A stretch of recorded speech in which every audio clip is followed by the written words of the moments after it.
योत्स्यमानान् वेक्षेऽहं य एतेऽत्र समागताः धार्तराष्ट्रस्य दुर्बुद्धैर्युद्धे प्रियचिकीर्षवः।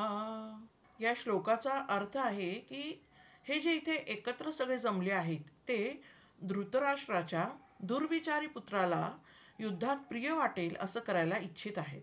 असे जे युद्ध करण्यास उत्सुक आहेत त्यांचं मी निरीक्षण करणार आहे. काय बोध मिळतो बरं? तर नीती अनितीचं भान ठेवा. अर्जुन स्पष्टपणे म्हणतो की याचा अर्थ असा की जेव्हा आपण चुकीच्या लोकांच्या बाजूने उभं राहतो तेव्हा आपली बुद्धीही भ्रष्ट होते. मग आपण यातून काय बोध घ्यावा? तर चुकीच्या मूल्यांवर आधारित माणसांच्या मागे जाऊ नये.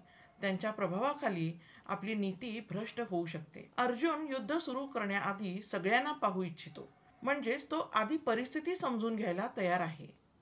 दैनंदिन जीवनातही आपल्याला हा मोठा विचार केला पाहिजे की कोणत्याही संघर्षाच्या आधी थांबून विचारपूर्वक निरीक्षण करणं फार महत्त्वाचं असतं. तत्काळ प्रतिक्रिया न देता संयम ठेवा. पुढे जर सांगायचं झालं तर अर्जुन हे पाहू इच्छितो की कोणते लोक दुर्योधनाला प्रसन्न करायच्या हेतूने आले आहेत. त्यांना युद्धाचा हेतू काय आहे त्यांचा? लोकांची केवळ कृती पाहू नका तर त्यांच्या कृतीमागचा हेतू समजून घ्या. आपल्याला नेहमी खरं कारण समजणं आवश्यक असतं. पुढे जाऊन अर्जुनाने धर्म अधर्म यामध्ये स्पष्ट फरक केला आहे. त्याच्या नजरेत दुर्योधन अधर्माच्या बाजूचा आहे. इथेही आपल्याला दैनंदिन जीवनात, समाजात, कुटुंबात आणि कार्यस्थळी जिथे अन्याय, लोभ किंवा मोह असेल तिथे आपण कोणाच्या बाजूने आहोत बरं हा विचार करावा.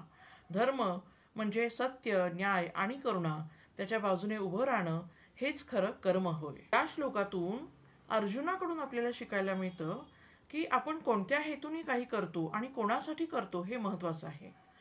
संघर्षात देखील विवेकशक्ती आणि निरीक्षण ठेवणं आवश्यक आहे. योग्य मूल्यांवर आधारित निर्णय घेणं हेच खरं धर्मयुद्ध असतं. श्री कृष्णार्पणमस्तु.